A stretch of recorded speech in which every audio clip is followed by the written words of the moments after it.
The music stopped the moment Alina's foot caught the edge of her own gown, and she fell forward onto the polished floor in front of 300 guests. Laughter rose from every corner of the ballroom before she could even lift her head. Standing near the wine table, Charlotte Ashworth pressed a hand to her mouth, hiding a smile that did nothing to hide her satisfaction. Beside her, Vivian Grant, the woman everyone whispered was Duke Edmund's mistress, did not bother hiding her smile at all. Alina pushed herself up, her cheeks burning, her hands trembling against the cold marble. She searched the crowd for her husband, hoping he would come to her, hoping he would say something to stop the laughter. Edmund stood near the window with a glass of wine in his hand. He looked at her. He did not move. The seconds stretched unbearably. Alina felt the eyes of the entire room pressing down on her like weight she could not carry.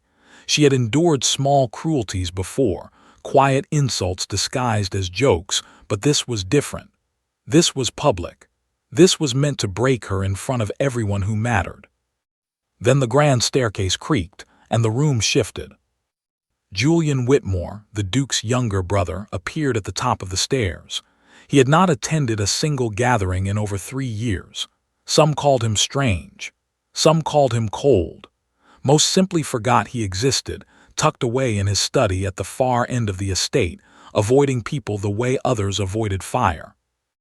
Yet here he was, dressed in dark formal clothing, his expression unreadable as he descended one slow step at a time. The laughter died as heads turned toward him. Even the musicians hesitated, unsure whether to continue playing. Julian crossed the floor without a word, his boots echoing against the silence he had created. He stopped in front of Alina and extended his hand. He said nothing. He did not need to. The gesture spoke louder than any announcement could have. Alina stared at his hand, stunned. For a moment she forgot the humiliation, forgot the stares, forgot even her husband standing frozen by the window. She placed her hand in Julian's, and he helped her rise with a steadiness that made her feel, for the first time that night, that she was not alone. The orchestra began again, hesitant at first, then fuller as Julian led her into a slow dance. His hold was firm but gentle, his eyes fixed only on her, as if the rest of the room had ceased to exist. Whispers spread like fire through dry grass. Why would the reclusive brother risk everything for the Duchess? What did he know that no one else did? Alina did not have answers. She only knew that as she moved across the floor with Julian, the shame that had crushed her moments earlier had quietly begun to lift, replaced by something she had not felt in a very long time. Hope. Across the room, Edmund's jaw tightened. For the first time that evening, he set down his glass. The whispers around the ballroom did not fade after the dance ended. If anything, they grew louder, spreading from one cluster of guests to another like sparks jumping between dry branches. Alina felt the weight of every glance as Julian walked her toward a quiet corner near the tall windows, away from the crowd that had humiliated her only minutes before. "You did not have to do that," Alina said softly, still catching her breath. "I know," Julian replied.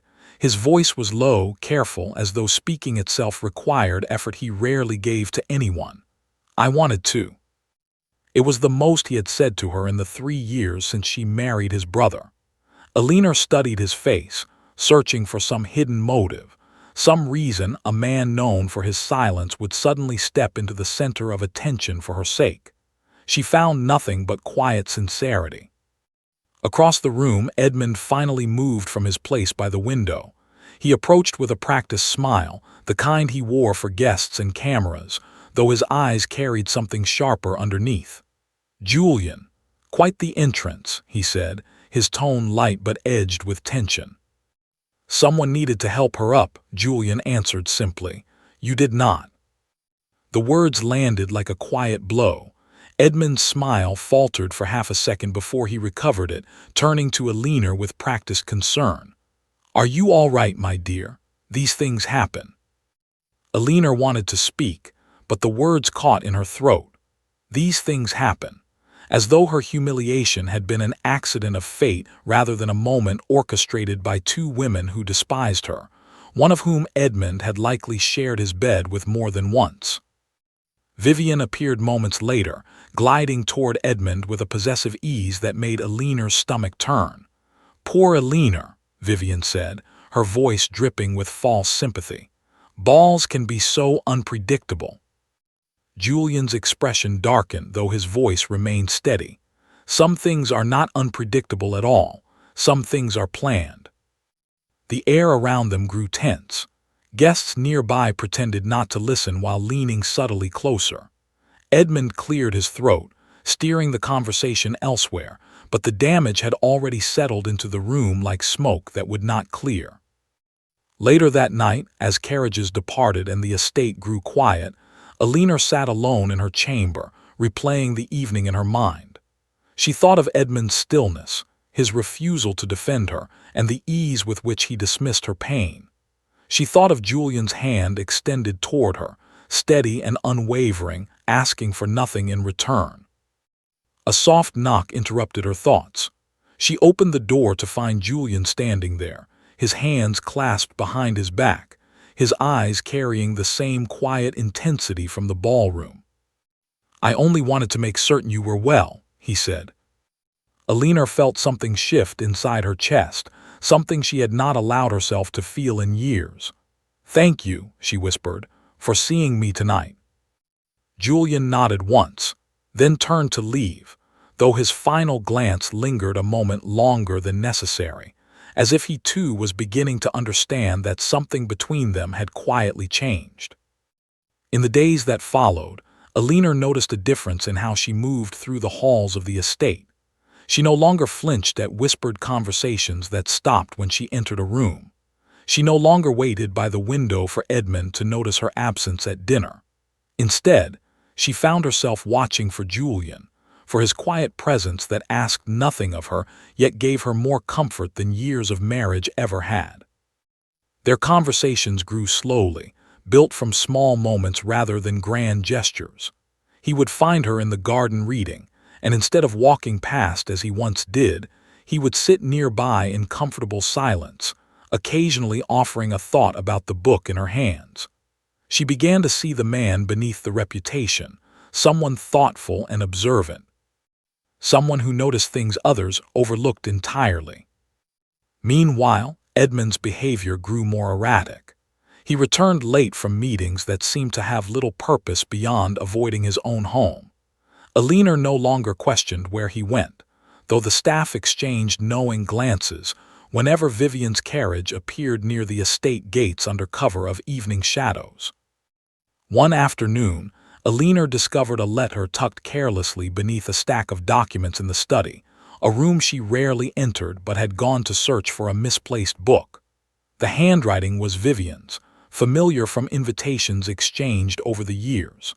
The words within confirmed what she had suspected, but never allowed herself to fully accept. Edmund had not simply been careless or distracted. He had been deliberate in his neglect, choosing another woman's company over his own wife's dignity, time and again. Eleanor did not confront him immediately. Instead, she carried the weight of the discovery quietly, unsure of what steps to take in a world where a duchess's complaints were often dismissed as jealousy or exaggeration. She thought of speaking to Julian, but hesitated, uncertain whether involving him further would only complicate matters neither of them fully understood yet. Still, Julian seemed to sense her distress without being told. During one of their garden meetings, he studied her expression carefully before speaking. "Something troubles you," he said, not as a question but as an observation. Eleanor hesitated, then finally allowed herself to share fragments of what she had found, watching his reaction closely. His jaw tightened, though his voice remained calm. "You deserve better than what you have been given," he said quietly. "I have watched my brother take you for granted for years. I stayed silent because I believed it was not my place to interfere. I was wrong." His admission surprised her, not because of the words themselves, but because of the vulnerability behind them. For years, Julian had hidden behind silence, avoiding the complications of family and society. Yet here he was, choosing to step forward, choosing her, in a way Edmund never had. As the days passed, whispers among the household staff grew harder to ignore. Some spoke of Edmund's frequent absences with knowing smiles, while others spoke cautiously of the growing bond between Alina and Julian, uncertain how such a connection might unravel the fragile peace within the family. Alina herself felt caught between two realities: the crumbling marriage she had once hoped to save, and the quiet strength she found herself drawn to more each day. The truth finally surfaced on an evening meant for celebration, during a formal dinner hosted to honor the family's long-standing position within society. Guests filled the dining hall, unaware that beneath the polished surface, tensions had reached a breaking point that could no longer be contained. Vivian arrived uninvited, her presence sending a ripple of unease through the room. She approached Edmund with familiarity that no longer bothered to hide itself, resting a hand upon his arm in full view of the guests. Whispers spread instantly, but this time, Alina did not shrink away. She rose from her seat, her voice steady despite the trembling she felt beneath the surface. "It seems the truth no longer needs to hide in shadows," she said, loud enough for the room to hear. "Perhaps it is time everyone understood exactly what has been happening within these walls." Edmund's face drained of color as Alina produced the letter she had carried with her for weeks, placing it upon the table for all to see. Gasps spread through the room as guests began to whisper among themselves, piecing together months of rumors that suddenly made sense. Edmund attempted to defend himself, his voice rising with denial, but the evidence before him left little room for doubt. Vivian, realizing the exposure could no longer be undone, retreated toward the door, though not before delivering a final remark dripping with bitterness. "You were never enough for him," she said to Alina. "Perhaps that is why he sought comfort elsewhere." The room fell silent, waiting for Alina's reaction. Instead of shrinking under the insult, Alina stood taller. "Perhaps I was never given the chance to be enough," she replied calmly, "because he never valued what he already had." It was then that Julian rose from his seat at the far end of the table, breaking the silence he had carried for years.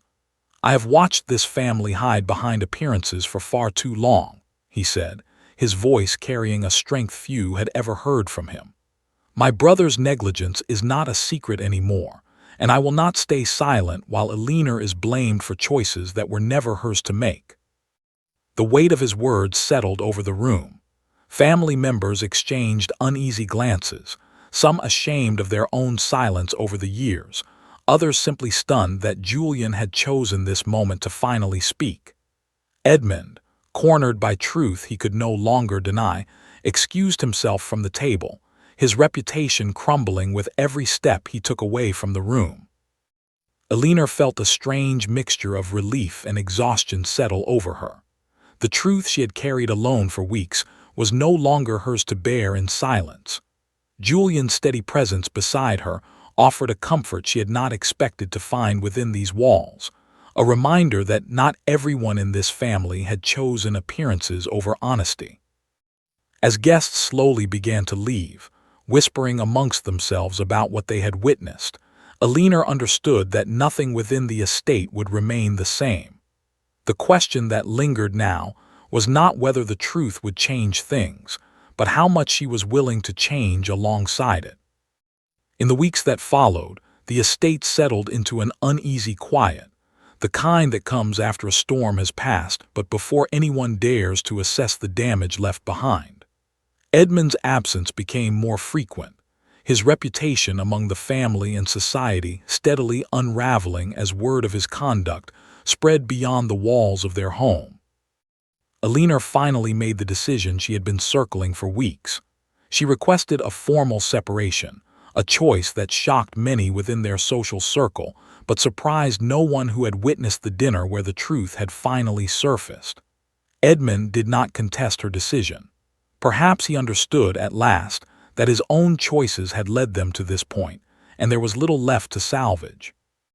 Julian stood beside her throughout the process, not as someone rushing to claim what his brother had lost, but as someone who had quietly earned her trust through patience and honesty. Their relationship had not grown from grand declarations or dramatic gestures, but from small moments of understanding that accumulated over time, moments that mattered far more than performance ever could. The family, once divided by whispers and pretense, slowly began to heal in unexpected ways. Some relatives distanced themselves from Edmund entirely, unwilling to associate with the scandal that now followed his name. Others found themselves quietly grateful for Julian's willingness to step forward when it mattered most, recognizing a strength in him they had overlooked for years. Eleanor, for the first time in a long while, felt a sense of peace settle over her daily life. She no longer dreaded social gatherings or feared the judgment of a room. Instead, she found comfort in simple things: quiet mornings in the garden, conversations that required no pretense, and the steady presence of a man who had chosen her when it would have been easier to remain silent. Months later, at another gathering held within the same ballroom where her humiliation had once unfolded, Eleanor stood near the same staircase where Julian had first descended to defend her. This time, there was no laughter meant to break her, no cruel whispers waiting to strike. Instead, she stood with quiet confidence, aware of her own worth in a way she had never fully understood before. Julian approached her with the same steady calm that had defined him from the beginning, extending his hand once more, not to rescue her from humiliation this time, but simply to share a dance built on mutual respect and understanding. As they moved across the floor together, Eleanor allowed herself a small smile, recognizing how far she had come from the woman who once knelt upon that very ground, surrounded by laughter that had once threatened to break her spirit entirely. The ballroom that had once witnessed her lowest moment now bore witness to her quiet strength, a reminder that sometimes the deepest wounds create space for the most unexpected forms of healing to finally take root.